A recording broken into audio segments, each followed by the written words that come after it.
Meus amigos e minhas amigas, doutores e doutoras e concurseiros de plantão, sejam muito bem-vindos a mais um episódio deste maravilhoso podcast, que é o podcast Direito Penal do Zero.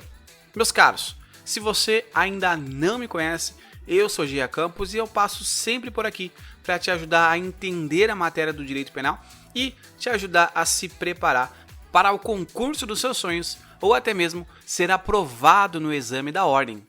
E falando em ser aprovado, meus caros, chegou a hora de você investir em si mesmo.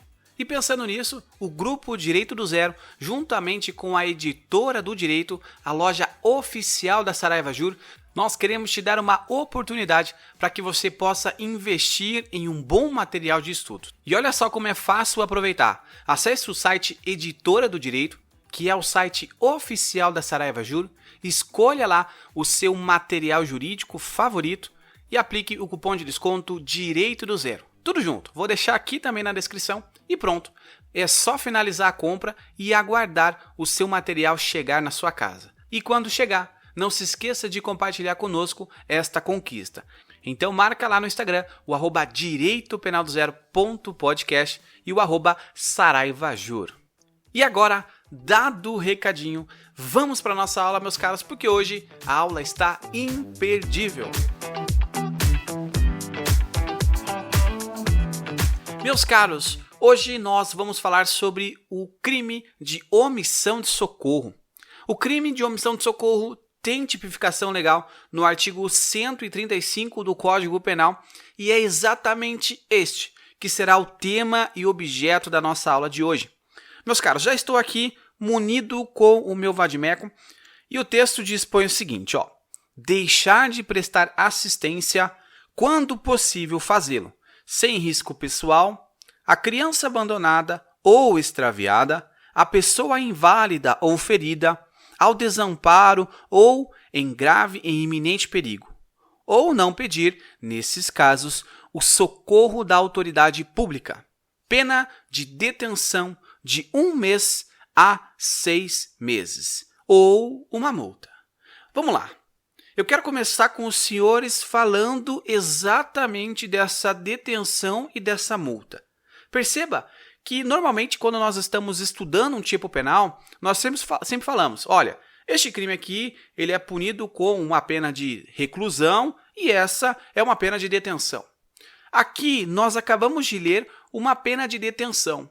Significa dizer o seguinte, olha, é uma pena mais branda. O agente não cumpre pena em um estabelecimento prisional. É diferenciado.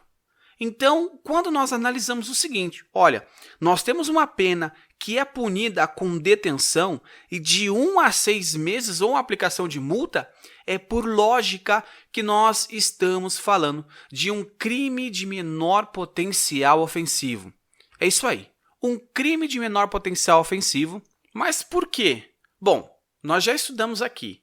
Lei 9.099 de 95, o artigo 61 vai dispor exatamente isso. Por quê?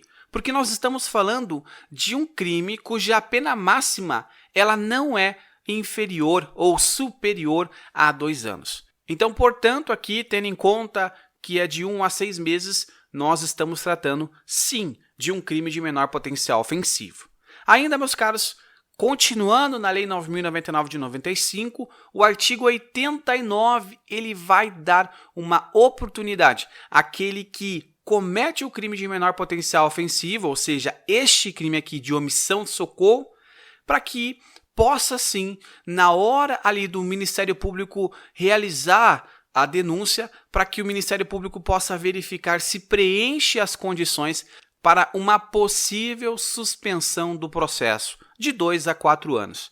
Jean, eu não sei o que significa suspensão condicional do processo. Bom, vai lá no nosso podcast Processo Penal do Zero, porque lá nós temos uma aula exclusiva onde nós falamos sobre suspensão do processo. Bom, dando continuidade, nós vemos aqui que nós estamos tratando de um crime comum. Por que crime comum? Justamente porque é um crime que pode ser praticado por qualquer pessoa. Ele não exige uma qualidade, uma característica específica daquele que é o sujeito ativo da ação. Este que é o sujeito que pratica de fato a ação pode ser qualquer pessoa. Pode ser eu e pode ser você. Nós estudamos aula passada o crime de prevaricação, onde eu disse aos senhores que aquele crime em específico, ele sim necessitava de uma qualidade específica, ou seja, nós estávamos falando de um crime próprio. Aqui é crime comum. Não confunda, porque muitas vezes aquele que está aplicando a prova, ele quer que você erre e ele vai colocar que o crime de omissão de socorro é um crime próprio. Não caia nessa armadilha, nessa cilada. E ainda dando continuidade, nós vemos que também é um crime de perigo em concreto, praticado na modalidade dolosa, ou seja, necessito aqui que o sujeito tenha um dolo, que era estar diante da situação a qual ele deve acionar ou comunicar à autoridade pública e ele simplesmente deixa de fazer, ele lava as mãos ou simplesmente ele fala que não vai se intrometer em problema de ninguém, como é o caso, o exemplo que nós iremos usar daqui a pouco para que você possa entender. Também este é um crime de forma livre, ou seja, o agente pode usar todos os meios necessários ali para que ele possa atingir o núcleo ali deste crime e também é um crime omissivo, ou seja, eu deixo de fazer, tá? Nós temos o comissivo e o omissivo, nesse caso nós estamos diante de um crime omissivo. Bom, o próprio tipo penal já diz, né? Omissão de socorro. Então, portanto, nós temos aqui um crime omissivo. Instantâneo, porque ele vai se consumar no exato momento em que eu deixo de prestar socorro. E também é um crime unissubjetivo que pode ser praticado por apenas uma única pessoa, ou eu entendo também que uma coletividade, então nós estamos falando de crime plurissubjetivo, justamente porque nós podemos ter e temos exemplos de inserção, né, de pessoas que praticaram o crime de omissão de socorro, que estavam em determinado grupo e não fizeram nada para comunicar à autoridade policial. E aí talvez você se pergunte, Gia, mas espera aí, sempre haverá uma omissão de socorro? Será que eu vou sempre incidir neste crime? Se eu deixar de fazer, porventura, alguma ação para comunicar à autoridade policial, quando eu estiver diante ou que alguém esteja em iminente situação de risco ou esteja ali necessitando da autoridade pública? Bom, a resposta é não. Justamente porque o tipo penal, ele prevê a figura de uma pessoa, olha só, ele prevê, sem risco pessoal. Ou seja, se não tem risco pessoal a você incide. Agora, se você tem um risco pessoal, não incide. Vamos lá. Exemplo que está nesse exato momento perpetuando aqui os noticiários. Justamente do porteiro de um prédio no Rio de Janeiro que viu uma pessoa ali que não era morador do prédio onde ele estava trabalhando sendo agredida. Nesse caso, ele simplesmente deixou de fazer. As câmeras mostram que ele ficou olhando a vítima ali caída no chão e decidiu não intervir justamente porque, segundo ele não se intromete em problema dos outros. Olha, vou te falar a verdade, se deu mal. Por quê? Ele está certo no ponto em que ele deixou de fazer enquanto ele via a agressão? Correto. Olha, se você estiver diante de uma situação que te coloque em risco, lógico que eu não vou me intrometer. Eu não vou pular na frente da pessoa, não faça isso, pare. Por quê? Porque eu estaria colocando a minha própria vida em risco. E se você estiver colocando a sua própria vida em risco, o próprio Código Penal, o próprio tipo penal já fala, peraí, não precisa fazer isso. Agora, quando cessa o risco pessoal, aí sim, você tem a obrigação por lei de fazer. Nesse caso, no momento da agressão, ele está certo, não se envolveu.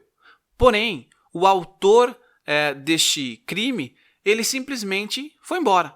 E a vítima permaneceu ali, totalmente inerte e sequer comunicou à autoridade pública. O que ele deveria fazer? Ligar para a polícia, ligar para o 90. Ele simplesmente não fez. As câmeras mostram que ele simplesmente olhou para a vítima e falou, bom, parece que é nada, é um objeto parado ali. Então, nesse caso, esse sujeito, ele sim merece responder. Aí eu volto aos senhores. Eu estou aqui discutindo, simplesmente aqui, esse é o nosso papel, né, de ensinar, mas eu trago aos senhores uma reflexão muito importante. Vamos supor que essa omissão de socorro ela gerou um prejuízo maior à vítima, que é o óbito. Supomos que se a autoridade pública tivesse sido acionado, ou seja, os paramédicos tivessem sido acionados, talvez teria evitado a morte de uma determinada vítima. Será que essa pessoa não teria que ter uma pena agravada justamente por conta dessa omissão? Por quê? Essa omissão gerou a morte dessa pessoa. E aí, nesse ponto, eu quero trazer aos senhores o parágrafo 1º do 135, e ele vai falar o seguinte: a pena é aumentada de metade se a omissão resulta em lesão corporal de natureza grave. Bom, então eu vou aumentar pela metade. Agora, ela é triplicada se resulta a morte.